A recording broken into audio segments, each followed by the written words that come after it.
Deep in the heart of the Appalachian Mountains lies one of America's most incredible secrets. An entire kingdom that existed for over 200 years, complete with its own monarchy, currency, and laws, yet was systematically erased from history by the federal government. This is the story of the Kingdom of Kanawha, a sovereign nation that thrived in what we now call West Virginia, and the shocking reason why its existence was buried forever. Professor Sarah Mitchell was a genealogist, specializing in Appalachian family histories, when she stumbled upon something that would consume the next 5 years of her life. While researching colonial records at the West Virginia Historical Society in 2018, she discovered a marriage certificate dated 1847 that bore an unusual seal, not the familiar eagle of the United States, but a crowned mountain peak surrounded by 13 stars. The certificate identified the bride as Princess Elizabeth of Kanawha and the groom as Duke William of the Eastern Valleys. What made this even more puzzling was that it was signed by someone calling himself King Thomas III, sovereign ruler of the Mountain Kingdom of Kanawha, defender of the Highland people. Sarah initially assumed this was some kind of elaborate historical reenactment, or perhaps a wealthy family's eccentric roleplay. But as she dug deeper, she found dozens of similar documents: birth certificates, death records, property deeds, and business licenses, all bearing the same royal seal and dating from 1798 to 1963. Intrigued, Sarah began mapping the locations mentioned in these documents. They formed a clear territorial boundary encompassing nearly 30,000 square miles of mountainous terrain across what is now West Virginia, eastern Kentucky, and southwestern Virginia. The territory included rich coal deposits, pristine forests, and strategic mountain passes that controlled trade routes between the Atlantic coast and the expanding western frontier. Her breakthrough came when she discovered the personal journal of Martha Hensley, a woman who claimed to have served as lady-in-waiting to Queen Catherine II of Kanawha in the 1890s. The journal, hidden in a trunk in the attic of a condemned house scheduled for demolition, told an incredible story. According to Martha's detailed entries, the Kingdom of Kanawha was founded in 1798 by Thomas Morrison, a Scottish immigrant who had served as a surveyor for the Virginia colony. Morrison discovered that a vast area of mountain territory had never been properly claimed by any state due to conflicting colonial charters and surveying errors. Using his knowledge of legal loopholes and territorial law, he declared the region an independent kingdom and crowned himself King Thomas I. The kingdom wasn't just a fantasy, it was a functioning society. Morrison established a capital city called Regal, built a castle-like fortress on a mountain peak, and created a government, complete with nobles, courts, and a standing army. The kingdom minted its own currency, gold and silver coins bearing the mountain crown symbol, and established trade relationships with neighboring states. What made Kanawha truly remarkable was its progressive social structure. Unlike the outside world, the kingdom granted equal rights to women, abolished slavery decades before the Civil War, and welcomed Native American tribes as full citizens. The Cherokee and Shawnee peoples, driven from their lands elsewhere, found sanctuary in Kanawha's mountains and became integral parts of the kingdom's culture and government.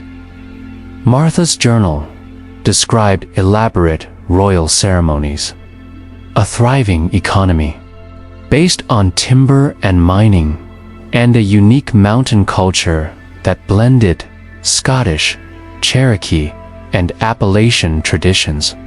The kingdom had its own language, a mixture of Gaelic, Cherokee, and mountain dialect that outsiders couldn't understand. They developed advanced mining techniques, built hidden roads through the mountains, and created a network of underground tunnels that connected major settlements. For over 60 years, the Kingdom of Kanawha existed in relative isolation, largely ignored by state and federal governments who considered the mountain region too remote and worthless to bother claiming. The kingdom's people were fiercely independent, suspicious of outsiders, and completely loyal to their royal family. The journal revealed that 3 generations of kings ruled Kanawha. Thomas I reigned until his death in 1834, followed by his son Thomas II, who expanded the kingdom's territory and established formal diplomatic relations with several European nations who recognized Kanawha's sovereignty. Thomas III, who took the throne in 1858, would face the kingdom's greatest challenge. The American Civil War marked the beginning of the end for Kanawha. Both Union and Confederate forces discovered the kingdom's existence when their scouts encountered Kanawha border guards in the mountains. The kingdom's vast natural resources, particularly its coal deposits and iron ore, suddenly made it valuable to both sides in the conflict. Thomas III attempted to maintain neutrality, but the kingdom's anti-slavery stance and offers of sanctuary to escaped slaves made them targets for Confederate forces. When Union troops offered protection in exchange for mining rights, the king reluctantly agreed, believing it was the only way to preserve his people's independence. The decision proved disastrous. Union forces used their presence in Kanawha to map the kingdom's resources and infrastructure. After the war ended, instead of honoring their agreement to respect Kanawha's sovereignty, federal agents began a systematic campaign to dissolve the kingdom and claim its territory for the United States.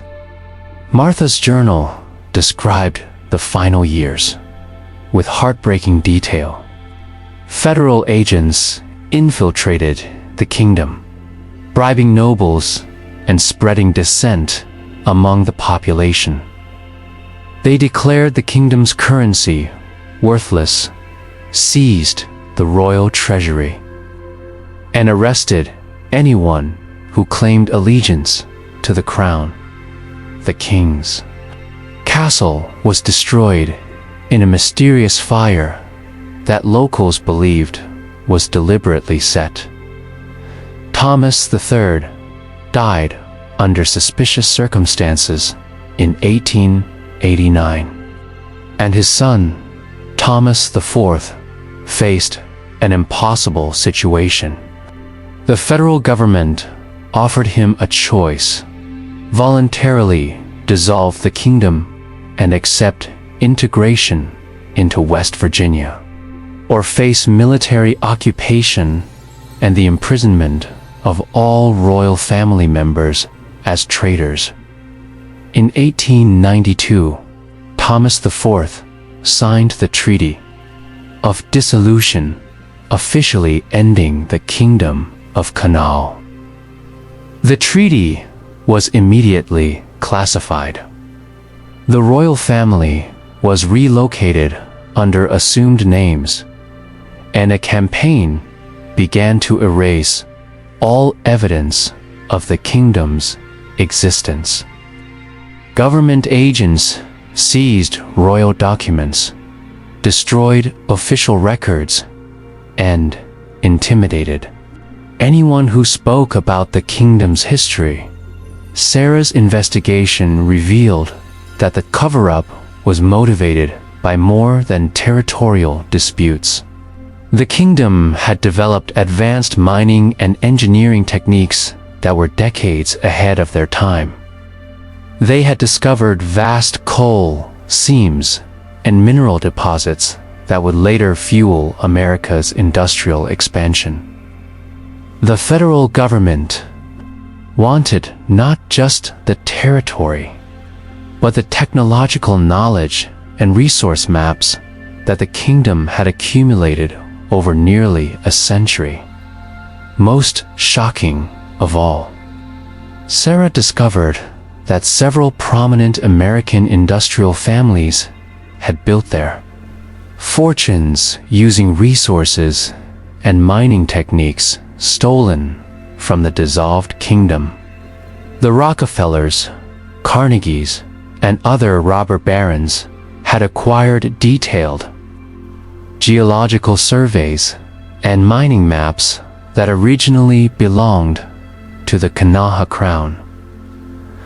The descendants of the royal family were scattered across the country under new identities, sworn to secrecy about their heritage. Many became successful in business and politics, but always under their assumed names. Some maintained secret traditions and passed down stories of the lost kingdom through oral history, but most eventually forgot their royal lineage entirely. Sarah's research took her to remote mountain communities where elderly residents still remembered fragments of the old stories.